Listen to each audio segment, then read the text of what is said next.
কবরের কারামতি এটা শিরককারীদের একটা দলিল। এখানে কবর দেওয়ার পরে কবর থেকে আতরের বাইরেছে, আতরের গ্রাম বাইরেছে। তারপরে এই কবরের পাশে দিয়ে যাওয়ার সময় অমুকের এই ঘটনা ঘটছে, এই কবরের পাশে দিয়ে যাওয়ার সময় অমুকের এই ঘটনা, কবর কেন্দ্রিক। এই জন্য আপনার তালবিস ও ইবলিস একটা জগৎ বিখ্যাত কিতাব, তালবিস ও ইবলিস, ইবনুল জাওজি রাহিমাহুল্লাহ। সে ইবনুল জাওজি কত শত শত বছর আগে সে ইবনুল জাওজি রাহিমাহুল্লাহ তালবিস ও ইবলিস কিতাব লিখছেন, ইবলিসের প্রতারণা। তো তিনি সেখানে লিখছেন ইবলিসের বড় একটা প্রতারণা কবর কেন্দ্রিক, কবরস্থান কেন্দ্রিক। ইবলিস কি করে? বাঙ্গা কবরে ঢুকি বসে থাকে, কবরস্থানে বসে থাকে। তো একটা লোক ধরেন রাস্তাতে হাঁটি যাচ্ছে কবরস্থানের পাশ দিয়ে, আসসালামু আলাইকুম আল্লাহর ওলি কেমন আছেন? এই লোক চারিদিকে তাকায় দেখছে, কিরে কে সালাম দিল, কে কথা কইল, একটা মানুষও দেখে নাই।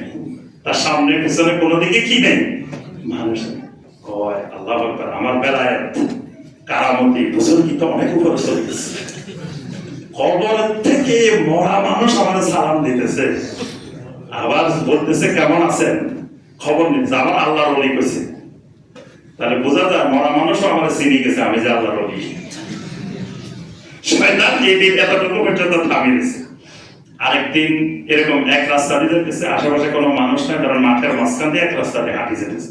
হঠাৎ করে ইবলিস সালাম দিছে, সালাম দিয়ে বলে আপনাকে এই এলাকার এই জমানার কুতুব বানাই দিলাম।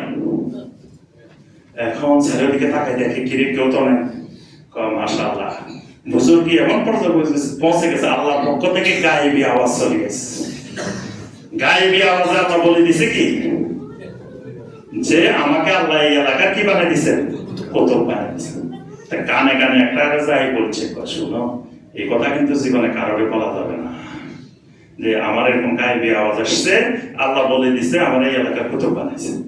এই মানে প্রসারের একটা মারাত্মক মাধ্যম হলো এই কথা কিন্তু কাউকে বলা যাবে না।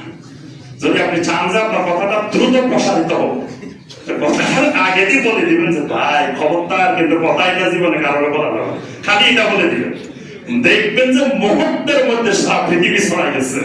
যদি এটা বলা যায় যে কাউকে বলা যাবে, তো উনি কি করে বলে দেন খবরদার, আমি কিন্তু যে গায়েবী আওয়াজ পাইছি এটা কিন্তু কাউকে বলা যাবে না। এই যে সে নিজেকে আমার আল্লাহর ওলি ভাবতেছে, শয়তান তাকে মারাত্মক তালবিসের মধ্যে ধোঁকার মধ্যে ফেলে দিচ্ছে। এইরকম শত শত ঘটনা ইবনুল জাওজি রাহিমাহুল্লাহ তালবিস ও ইবলিসের মধ্যে উল্লেখ করেছেন। তো কবর কেন্দ্রিক, কবরস্থান কেন্দ্রিক মানুষকে কিভাবে শয়তান ধোঁকায় নিপতিত করে, এরকম শিরকের একটা বড় মাধ্যম।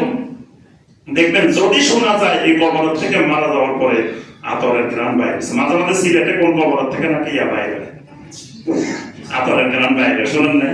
এরকম আরো কবর থেকে বিভিন্ন কিছু বাইরে হয়। এই কবর কেন্দ্রিক শয়তানের তালবিস, এগুলো হলো শিরকের মানে মূল পয়েন্ট, যেটা একেবারে নূহ আলাইহিস সালামের যুগ থেকে হাজার হাজার বছর ধরে চলতেছে।